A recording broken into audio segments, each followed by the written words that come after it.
نا. اب مغرب سے فارغ ہوتے ہوتے میرے خیال 6:30 تو ہو ہی جاتے ہیں.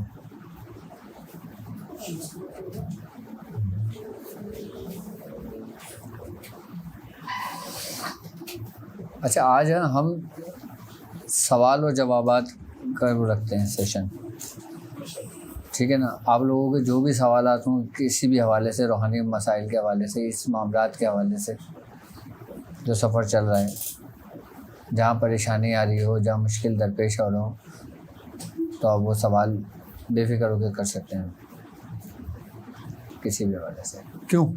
تاکہ لوگوں کو مزید, اب آپ کے جو سوال ہوں گے یقیناً وہ 1000 لوگوں کے لیے جواب ہوں گے اس کے.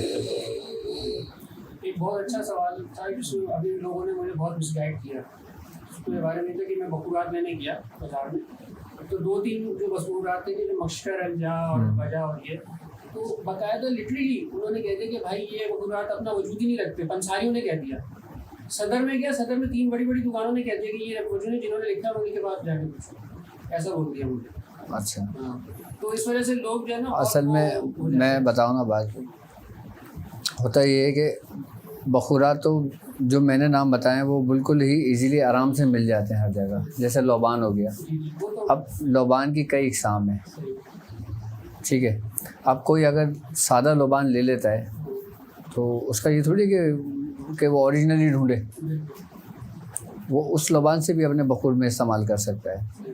اچھا, بخور کا استعمال بیسکلی اس لیے کیا جاتا ہے کہ اس کی یہ خوشبو ایک تاثیر ہوتی ہے. اگر آپ کو ایک چیز نہیں ملتی تو آپ اس کا نعم البدل یوز کر لیں. اصل چیز جو آپ پڑھتے ہو نا, جو کلام الہی ہوتا ہے, یہ اس کی برکت ہوتی ہے.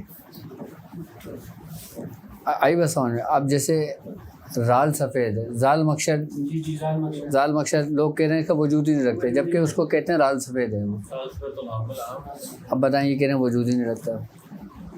پنساری نے کہہ دیا یہ. اب ایک جڑی بوٹی کے کئی نام ہیں. اب جیسے ایک اندرائن ہے, اندرائن سمجھتے ہو نا, جس کو مہاکال بھی کہتے ہیں, جس کو اردو میں تمبا کہتے ہیں. اب میں بولوں تمبا استعمال کرنا ہے, تم آرام سے لے آؤ گے. اب میں بولوں مہاکال لے کر آؤ, تم ڈھونڈتے رہو گے مہاکال. اب جس کو پتہ ہوگا نا وہ آپ کو فوراً نکال کے مہاکال دے دے گا. اس کو اندرائن بھی کہتے ہیں, تمبا بھی کہتے ہیں, مہاکال بھی کہتے ہیں, کہوشت بھی کہتے ہیں.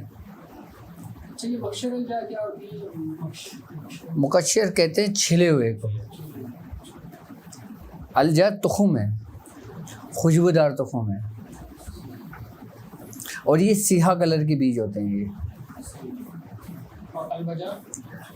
الوجہ جو ہوتی ہے, یہ جیسے آپ نے نر کچور کچور دیکھا ہے. کچور نہیں دیکھا آپ نے, پھر میں کیسے سمجھاؤں آپ کو. کچور کے مشابہت ہوتی ہے. نہیں, یہ بھی تخم ہی ہوتے ہیں. یہ بھی جیسے تخم بلنگا ہوتا ہے, اسی ٹائپ کا ہوتا ہے یہ. اب مستگی رومی ہے. مستگی رومی یہ گوند ہے, یہ بھی خوشبودار گوند ہے. تو یہ چیزیں آرام سے مل جاتی ہیں جی. زال مکشر بتایا تو ہے میں نے ابھی, دال سفید جسے کہتے ہیں. ایسا ہوتا ہے کہ لوگوں کی آسانی, ہاں, جیسے ہم لوگ جو دور ہیں وہ تو ان کا ایک الگ ہی مسئلہ ہے, لیکن ہم لوگ تو ڈائریکٹ فیض یافتہ ہے نا الحمدللہ. تو یہ کہ تھوڑی سی آسانی اس طرح ہو جائے گی کہ اگر ایسا ہو جائے کہ کیونکہ آپ کی رسائی بہت آسان ہے اور آپ کے مطلب کے حوالے سے کیونکہ ان کا معاملہ ہی یہی ہے. تو اگر ایسا ہو جائے کہ جو ہم منگوانا چاہیں وہ کاؤنٹر سے رابطہ کر لیں تو یہ آسانی ہو جائے گی ہمارے لیے. نہیں, اگر ہم ایسا کرتے ہیں تو پھر لوگ بولیں گے انہوں نے کاروبار شروع کر دیا. وہ تو ہم آپ سے مطلب تو یہ ہے نا یہاں پہ, وہ تو ہم آپ سے عرض کر رہے ہیں. ہاں, ہم آپ سے عرض کر رہے ہیں کہ ہماری آسانی ہو جائے گی. ہاں. ہم در پھریں گے, اس سے بہتر ہے کہ آپ ہی کی طرف سے مل جائے گا. مثلا یا تو اس کا بہترین طریقہ یہ ہوگا کہ اب ہم جب کسی بخور کے بارے میں بتائیں گے نا, تو ہم یہ کریں گے کہ بخور کے نا پہلے اجزا اپنی ٹیبل پہ لا کے رکھ دیں گے. اس کا انگلش نام, اس کا اردو نام, اس کا ہندی نام, اور باقاعدہ اس کو دکھا دینا کہ یہ ایسی ہوتی ہے, اس کا عام فہم نام جو ہوتا ہے. تو اس سے زیادہ اور کیا آسانی ہوگی لوگوں کے لیے. اچھا, کچھ چیزیں ہوتی ہیں جو کچھ چیزوں کو ملا کے بنائی جاتی ہیں. اب جیسے گوگل ہو گیا, ہرمل ہو گیا, مستگی رومی ہو گئی, اب ان سب کو ملا کے بھی لوگ اپنے اپنے نام رکھ دیتے ہیں. اب کسی نے نام رکھ دیا بخور شمسی, کسی نے رکھ دیا بخور قمری. اب آپ بخور شمسی ڈھونڈنے جاؤ, جڑی بوٹی والا بولے گا یہ کیا ہوتا ہے, آپ بولو گے نہیں بخور شمسی ہی چاہیے تو کام ہوگا, ورنہ نہیں ہوگا. یہ ہوتا ہے کاروباری معاملہ. اب جب میں نے تو باقاعدہ طور پہ واضح ایک ایک چیز کے اجزاء بتائیں کہ آپ نے ہرمل اتنا لینا ہے, لوبان اتنا لینا ہے, سندل کی لکڑی اتنی لینی ہے, اور باقاعدہ ریشو بھی بتایا ہے. اس سے زیادہ اور آسانی کیا ہوگی. وہ زعفران میں ایک جگہ لے لیں گے, وہ کہنے لگا 10 گرام میں نے اس کو بولی تو کہنے لگا 5000, دوسری جگہ صدر میں گیا وہ کہہ رہا 3000 روپے. اور پرائسز میں بھی فرق ہے, اور اپنے اپنے نام بھی رکھے ہوئے, تو بہت مس گائڈ کرتے ہیں. بڑا مس گائڈ کرتے ہیں لوگ, بہت مس گائڈ کرتے ہیں. کوالٹی میں بھی فرق ہوتا ہے. ہاں کوالٹی میں فرق ہوتا ہے. چائنا کی کوالٹی بہت چل رہی ہے, ورنہ سب سے بہترین جو زعفران ہے نا وہ اسپین کی ہوتی ہے. جگہ جگہ افغانستان کا زعفران ملے گا. ہاں جگہ جگہ. ہاں اچھا, اسپین کا ہی بول کے بیچ رہا ہوں. ہار کو اسپین کا. اچھا ہم جب زعفران سے تعویذ لکھتے تھے نا, ہم کیا کرتے تھے, ہم زعفران لے لیتے تھے نارملی, اس کو کھلل کرتے تھے, اس کا لکوڈ بناتے تھے. اچھا اس میں نا میاں حضور تھوڑا سا نا زردے کا رنگ ڈلوا دیتے تھے, ذرا سا. اچھا زردے کے رنگ سے کیا ہوتا ہے, ایک تو اس کی زعفران کی جو اپنی تاثیر ہے, اپنی خوشبو ہے, لیکن زردے کا رنگ صرف کلر کے لیے ڈلواتے تھے تاکہ اب ہم زعفران کے پانی سے نقش لکھیں گے نا وہ بالکل دھندلا سا ہوگا, لیکن اگر اس میں کلر ملا دیا جائے گا نا تو وہ تھوڑا سا ڈارک ہو جائے گا. پہلے تو ڈالر کے پین آتے تھے, ہم تو ڈالر کے پین لیتے تھے, اس میں ہم اس کو بھرتے تھے اور اسی سے نقش لکھا کرتے تھے زعفران کے. اچھا ایک سوال یہ کہ جو ہنڈیا سے جو اتار ہوتا ہے, ہاں تو ہنڈیا مٹی کی ہوتی ہے. ایک صاحب نے مجھے کہا کہ مٹی جب اتار کر کے اس کو سمندر میں ڈالتے ہیں تو مٹی پانی میں جا کے ہنڈیا جو مٹی بن جاتی ہے, اور جو دن ہوتا ہے وہ نکل کے آتے ہیں, دوبارہ اٹیک کرتا ہے, جس کو اتارا تو وہ مر جاتا ہے. نہیں ایسا نہیں ہوتا. دیکھو بھول جاتی ہے وہ. اصل میں سب سے پہلی بات میں آپ کو بتاؤں, ہانڈی کا اتار ہم کرتے کیوں ہیں اور کیوں کیا جاتا ہے اور کس لیے کیا جاتا ہے, اور ہانڈی کے اتار کا مقصد کیا ہوتا ہے. ٹھیک ہے, ہانڈی بیسیکلی کسی بھی شیاطین کو قید کر کر اس کو جلانے کا نام ہے. اب یہ بتاؤ کہ کتنے عامل قید کرتے ہوں گے, وہ صرف ہانڈیاں ہی جلواتے ہیں کیا, جبکہ اس کے سمٹمس ہوتے ہیں.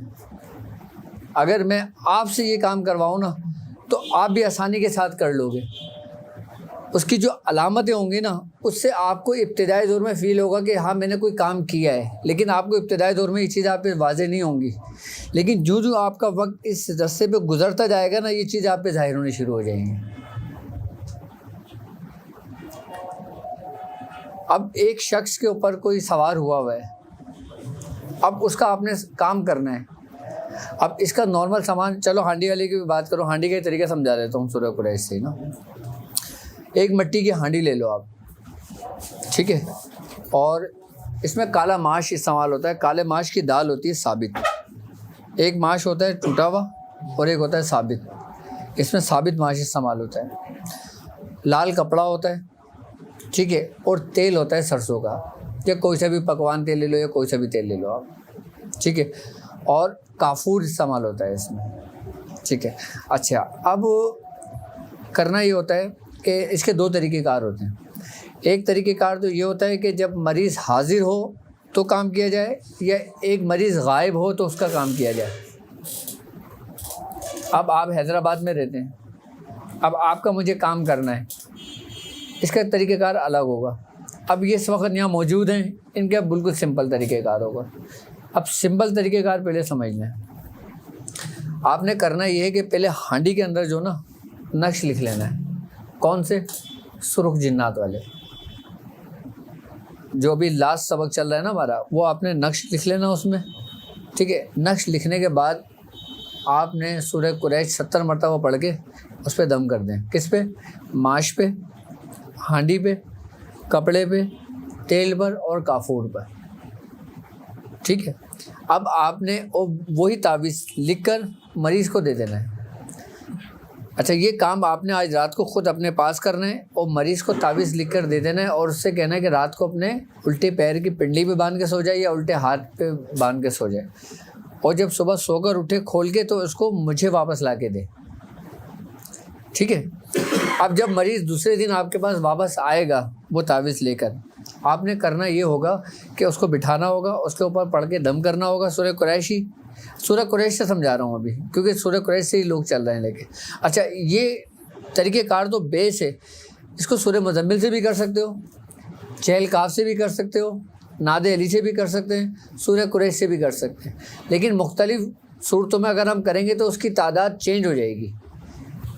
جیسے ہم 70 مرتبہ سورہ قریش سے پڑھ کے سامان تیار کر رہے ہیں تو سورہ مزمل 70 بار نہیں پڑھی جائے گی، اس کی تعداد الگ ہے. اچھا کھولنے کی تعداد الگ ہے، بندش کی تعداد الگ ہے.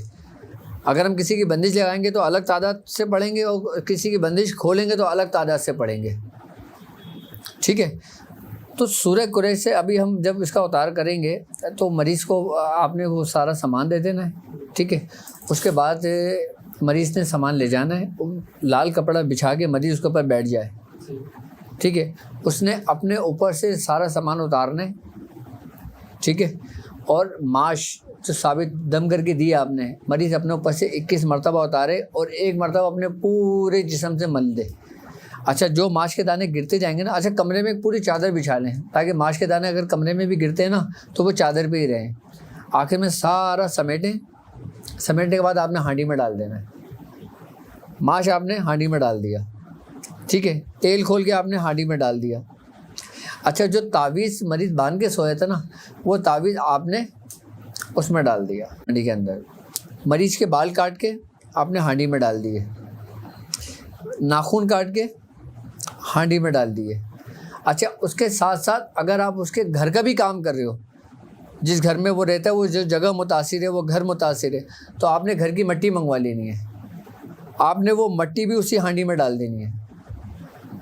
اس کے بعد آپ نے اس میں کافور ڈال دینا ہے.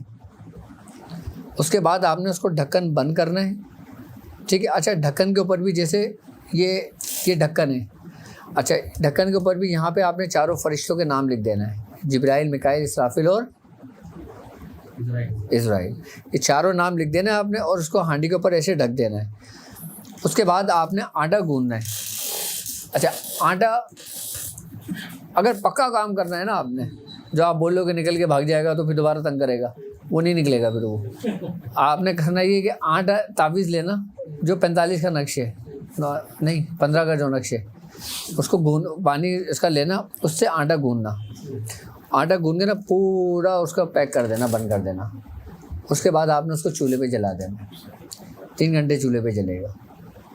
اچھا جو ہانڈی چولہے پہ جلے گی نا اس مریض کے جسم کے اندر کیفیتیں چینج ہونے شروع ہو جائیں گے.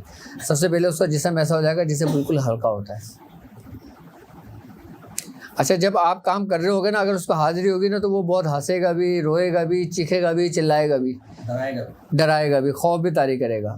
لیکن جب یہ ہانڈی میں جلاؤ گے نا، جب ہانڈی چولہے پہ جلے گی نا، اس کے بعد پھر ہانڈی کے اندر یہ کیفیت ہوتی ہے کہ ہانڈی کے اندر سے مختلف آوازیں آنے شروع ہوتی ہیں.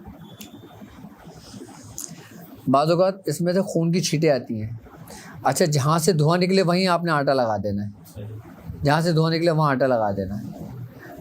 اور بدبو ایسی ہوتی ہے کہ جیسے کسی مردے کو جلا دیا، یا ایسی بو ہوگی جیسے سڑے ہوئے گوشت کی ہوتی ہے، یا ایسی بو ہوگی جیسے سڑی ہوئی مچھلی کی ہوتی ہے.